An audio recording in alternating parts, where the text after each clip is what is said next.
Hi, Amber. Okay, so I was just looking through your writing and I want to address a few things. So first, this project took way longer than I anticipated. And yes, it should. It should, because presumably this is probably one of your first forays into multi-page design. And so yes, absolutely, there's a lot of totally different than single page composition.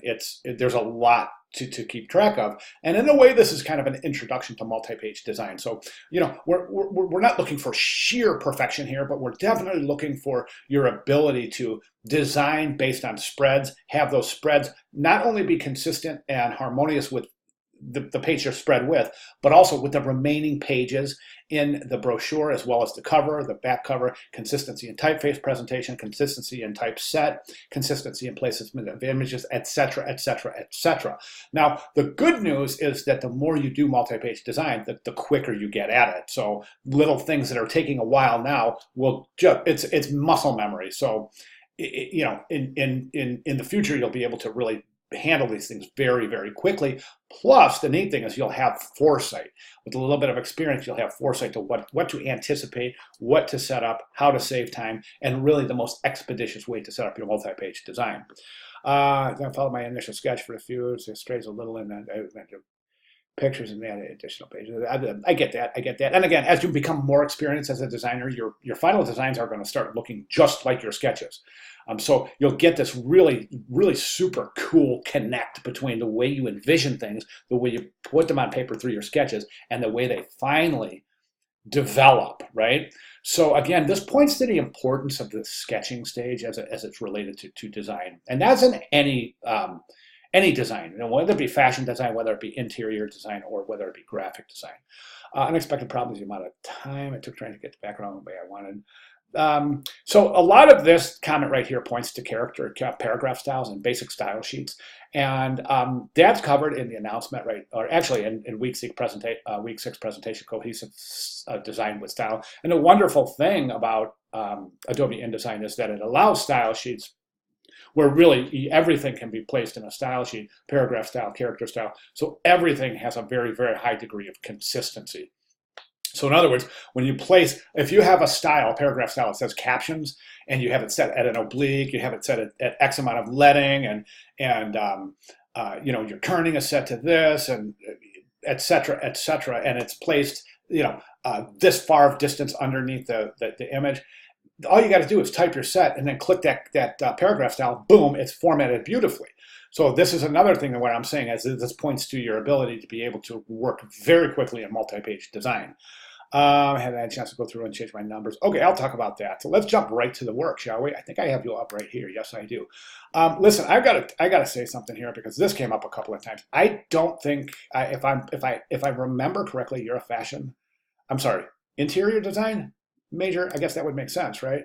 But I believe that you were kind of on the fence about graphic design as a minor. And correct me if I'm wrong, but I think you're an excellent designer, and I think that you know establishing a minor in graphic design for you, I think you're outstanding. I really do. You've got a lot of really nice things going on in your work. I've been noticing it all term, and I think our peers have also noticed. So I would say, boy, wow, I would love to see you as a graphic design, at least a minor. I really think that you would be doing a lot of justice to your career, even if you don't even go into graphic design. I mean, it's always going to help your design work. Okay, let's jump to the nice job. Interesting background. I love the cohesion with the image. That's fantastic. I don't think we need this frame around here. I really don't. I think it just causes more separation than anything. But really good typeset, good job, excellent. Nice typographic variety. I'm really, really glad that you're using this decorative typeface only when it has regards to Antonio. So that's fantastic. Good choice there. Let's move on to the first spread. By the way, this is set up beautifully. This is very, very inviting. I'm just really super impressed. You've been paying attention through the weeks, and it shows. So this first page, nice spread, good typeset. All right. That B for your drop cap right there, I think it could be a little bit more prominent, definitely. You can even use a different typeface. You can bold it out, anything you want to do, but I think right now it's a pretty innocuous. Um, Typeset's looking fantastic. You mentioned that you haven't gone through for your old style. You haven't gone through the old style menu to see if you have access to um, I'm sorry, let me rephrase that. You haven't had a chance to go through your OpenType menu to see if you do have um, OpenType capabilities, specifically old style figures and small caps. So there are a number of areas where those are both applicable. Of course, everywhere there's a number. We could include our old style figures there, okay? And then there's a number of areas where we can include small caps too. So be sure to take the video tutorials regarding both. If you don't have OpenType menu, or if the old style figures don't make much change, what you can do is come in here and select your type and just reduce it by a point or two. And the same thing with your all caps. That's a very, very much a viable alternative, industry standard accepted alternative to OpenType capabilities is to reduce the point size. So please feel free to do so.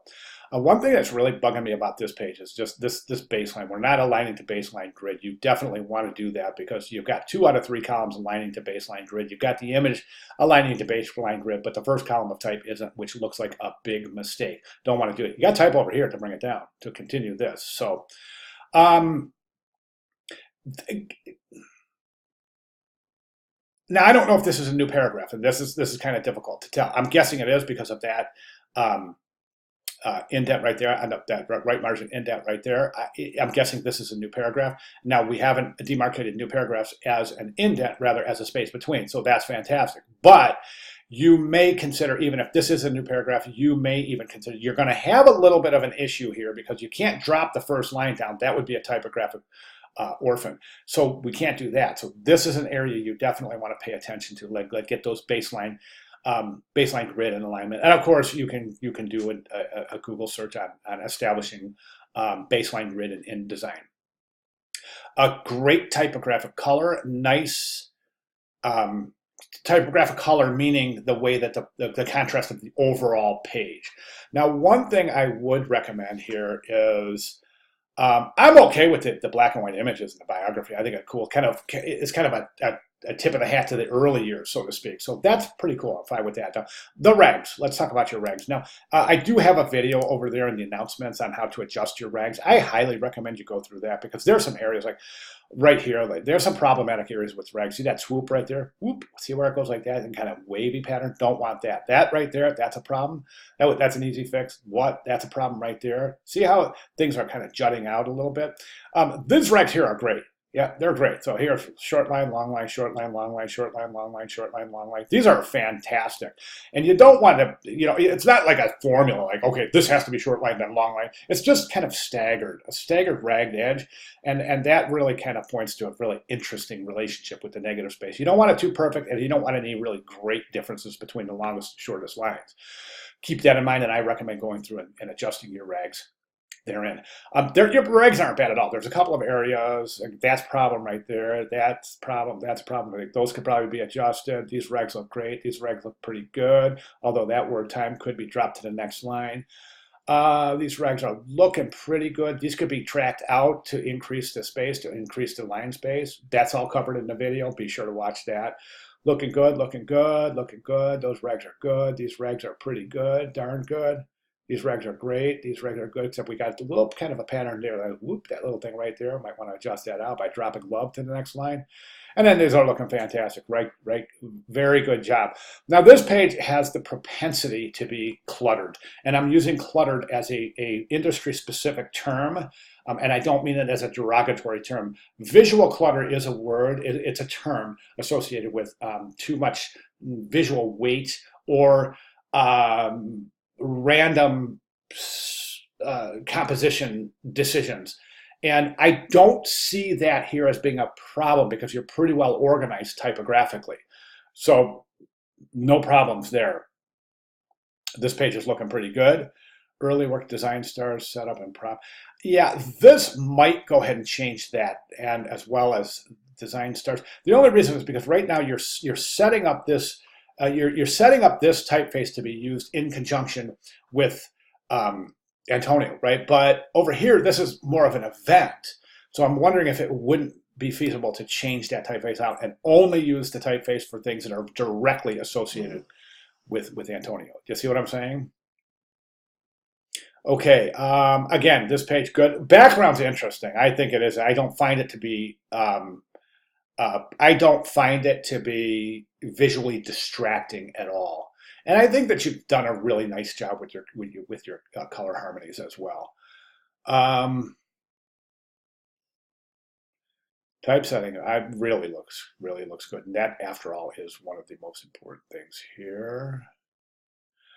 A little bit of difference here. This could be a rendering, but check out that type size right there looks a little bit smaller. I don't know. It's probably not, but definitely right there. What is going on right there? Look how tiny that is compared to that, this type over here. Check that out. See what's going on there. Okay. I don't think you need that drop cap. Which drop? This, I don't think you need that drop cap because you don't have them on any other of those pages other than the opening biography title, first page spread. So I don't think you need that drop cap right there. Good, good, good, good. Broken grid right here. I'm okay with it, but